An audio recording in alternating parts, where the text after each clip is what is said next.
Welcome to King Said So, Africa's one land, one language, one currency, one army on King Said So. Africans can unite. Your Pan-Africanist podcast. Enjoy. Rebecca Oppenheimer funds a new political party by the name of Rise Mzansi with 15 million rand. The chief organizer of Rise Mzansi, Umakashule Ghana, has admitted this on live TV. What should we think about this type of funding from this specific family, the Oppenheimer family? Should we take anything out of it? How should we classify Rise Mzansi now, us as Africans? Let's just quickly listen to him speaking about the funding that came to Rise Mzansi by the way of Rebecca Oppenheimer. Right. Okay. Well, I suppose either way, she did donate what, 15 million or to your 17 million? Yes, she did. She did donate as a South African that wants to see a safe, prosperous, equal, and united South Africa in one generation. Yeah. That's what she's donating towards. How important is money when and where it comes from when it comes to the electoral process? Money is important in terms of running elections. It is from the money that we receive from donors, well-meaning South Africans, big and small. And we want to thank everyone who has donated to Rise Mzansi. But from the funds that we receive from donors who are committed to our vision of building a safe, prosperous, equal, and united South Africa, we get to buy T-shirts, we get to print pamphlets, we get to print posters and have gazebos, which helps us to take our message to the people. The laws of the country are very clear in terms of where you can, as a political party, accept donations from. So we do not, as Rise Mzansi, accept the donations that we suspect are the proceeds of crime. So where the money comes from, it's important. The person that donates to Rise Mzansi needs to make their money legitimately. And if we suspect that the monies that they want to donate towards strengthening South Africa's democracy and building a safe, prosperous, equal, and united South Africa is a proceed of crime, we will not accept such a donation. Yeah. Peace in Pan-Africanism to all my African brothers and sisters from all around the world. Welcome back to King Said So. I am your host, King053, Mr. Easy Imali Eneng, and we're back at it again with another one.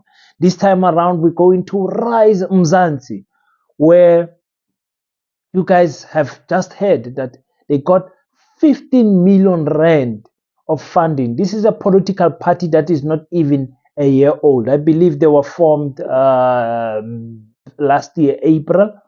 And from last year, April, the visibility of the party around South Africa, township, towns, rural areas, you could see a flyer or an advertisement of the party everywhere, in every street pole. I was asking myself, no man, this cannot be.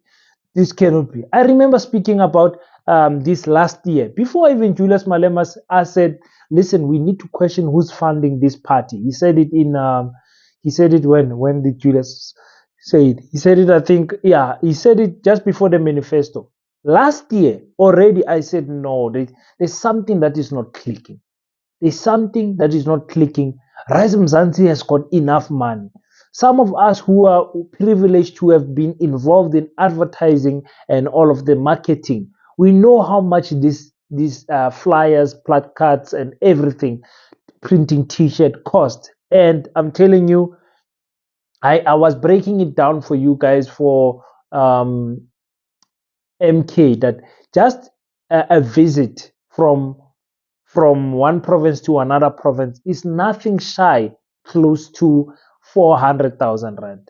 Just Rise Mzansi saying we are moving from this province to that province. The leaders alone, their transportation can be close to 90,000 rand with the accommodation. The printing of the t-shirt, if they are going to print about 2,000 t-shirts, it's a lot of money. Remember, printing 2,000 t-shirts, you can say 80 rand per t-shirt. You understand what I'm saying? And times that by 2,000, you know how much that is. So we were always suspicious on how Rise Mzansi was, where they were getting their money. So it is now clear that they are getting their money from the Oppenheimer family, which is most of the funding.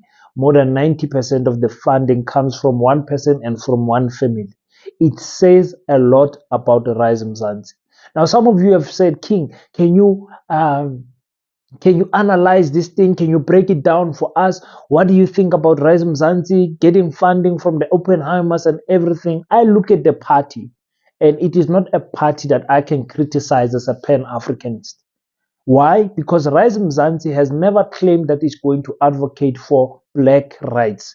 Rise Mzansi has never claimed that it's going to advocate for nationalizing the minerals of our country. They've never claimed that they're going to give you guys land. They've never. So it's not a party that we can criticize. Rise Mzansi, the way I said when I broke down their manifesto, it is another Action SA and another Build One South Africa. It's a multiracial party. For some black South Africans, that's what they want. They want racial situation where everyone lives happily with one another. Nobody is taking anyone's land. Those who have land must keep the land, and those who don't have a land must make a plan to get the land. And those who own the minerals, the Oppenheimers, they are the family that owns the De Beers mining company, and all of. So this, they have never said they're going to disturb any of that. What they want, and that's what many political parties think that South African wants, and that's the mistake that the presidents like Abu Mandela and President Thabo Mbeki made, is that if I can just run the economy, if the economy can work, if the rand can be competitive against the dollar, if petrol the price of petrol goes down, if I give more people social grants, if I build more houses, South Africans will be happy. That's what Rise Mzansi thinks. If I collect the waste every week, if I give people water, if we fix the Eskom issue and people get electricity, that's fine. People should be happy. And to a certain degree, they are right. But when we come to black consciousness and Pan-Africanism seeks for justice for the historical disadvantages that happen to black people. That include land.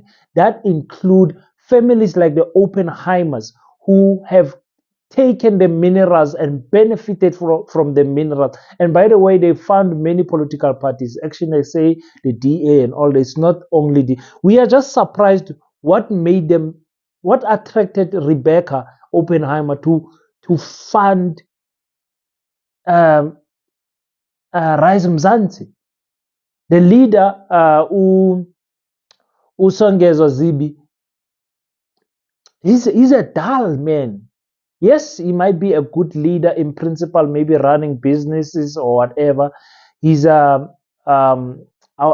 okayish, well-spoken man. I think Songezo Zibi is the right person to lead Rise Mzansi in one aspect. The word right, we can substitute it by saying that he is capable. He's a capable leader, because remember, for him to be able to become a leader, we have to support him. And most of all, the character. I mean, the man's got a beautiful character when it comes to engaging with people. He listens, then from there, that's when he can be able to give the response. And on top of that, he's one of the informed leaders. You know, to become a leader, you must be informed of the current affairs. You must be informed of the things that are happening around you, so that you may know what kind of solutions you may be able to provide, rather than just guessing of what kind of things that you need. So I think Songezo is the right capable leader for us to be able to lead Rise Mzansi. He looks like a man of integrity. But for me, any black man that does not rise to assist and fix the historical wrongs of this country that were created by apartheid, for me, is just a white puppet. And that is not necessarily a bad thing for most South Africans. Remember, we as Pan-Africanists, we are a selected few. If I say who is a Pan-Africanist, some of you don't even know what Pan-Africanism means. So it's not a big group. Some of you are here to come and learn about Pan-Africanism in this channel. So I'm here to tell you that parties like Rise Mzansi and Action SA, BOSA, and many other parties, they are not parties that I would take energy in criticizing. I would criticize the ANC because I'm expecting better from the ANC. I would criticize the EFF because I'm expecting the EFF to do better in terms of the Pan-Africanist route that they are taking. I would criticize MK. I would criticize maybe the UDM, the IFP, the ATM. I'll criticize parties like that because I'm expecting these parties to be fighting for the rights of Africans, exclusively Africans. And if they don't, I'm disappointed. But with Action SA and Build One South Africa and Rise Mzansi, what you might get at best is a working municipality. And if you are happy with just a working municipality that collects the waste every week, that keeps the street lights on, that fix the pothole, if you as an African person you are just happy with that, you are not concerned about getting land, you don't even know what you will do with land, you're not concerned about the minerals, you're not concerned about white banks defrauding black people, you are not concerned about like racism, you are not concerned about the injustices that have happened to black people, you are okay with these parties. These parties are perfect for you. So that's what I would say about those specific parties. You understand? I have absolutely no problem from them because I'm expecting nothing from them as a Pan-Africanist. As a Pan-Africanist, I'm expecting nothing from those political parties. So they can do good and do whatever. Interesting for me. What is very interesting for me, and I like that the gentleman that of ENC, News Africa was asking. He said, "How important is money?" I think that question is going to be answered with this year's election. How important is money? We know that the CR7 campaign, they basically bought votes. Provinces are bought to vote for the president. So now with Rise Mzansi, how important is money? Can you be a political party that is less than 1 year, go into an election and actually get a parliament seat?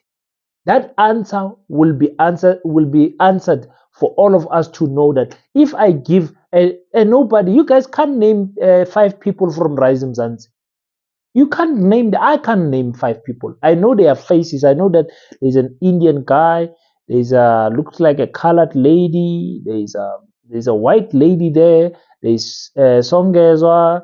There's Mr. Gama. But I don't know but I know their faces. Why? Because they did a good job in advertising and putting their political party out there. But I'm very interested. If I give a young inexperienced political party 15 million, will they be able to convince people to vote for them? Very interested with that one. I just want to see, is Rise Mzansi going to get a seat or 2 in parliament? If they do,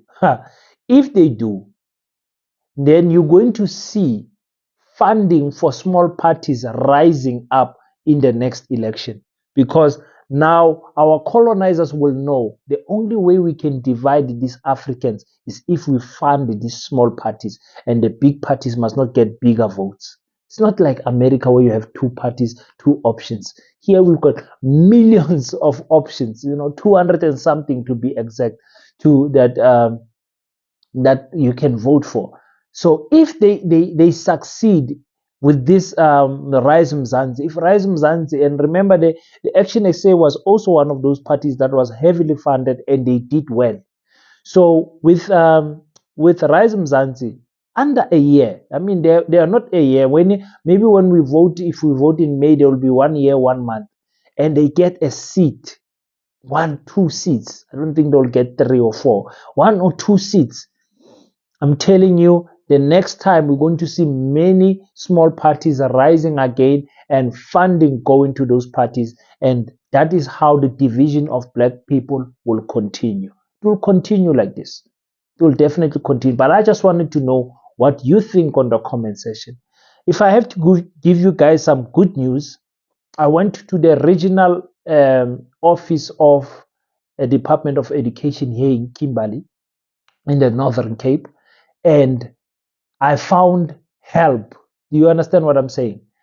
For 2-3 weeks now, going to the other department, because they've got different departments, buildings and all that, walking around and not getting help. I have finally got help from this other lady who was Sekhametsi.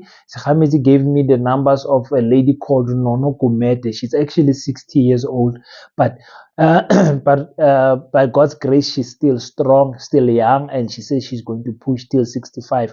I told her, before you turn 65, we would have opened our school, Baseta, the Pan-African School of Economics, Technology and Agriculture. That woman, the information that she gave me, it changed my life. It gave me hope. It gave me hope, and there's direction now. So I'll tell you more about that on another video. But what I can tell you is that there's direction. There's direction in terms of this school thing. So until we meet next time, don't forget to subscribe. Don't forget to leave your thoughts on the comment section. It's very important that you click the like button and hit the bell icon so that you can be notified every time I upload a video. Until we meet next time, don't forget to pray. And after you pray, stand up, African child. Do your best so that God can do the rest. Peace in Pan-Africanism. I salute you.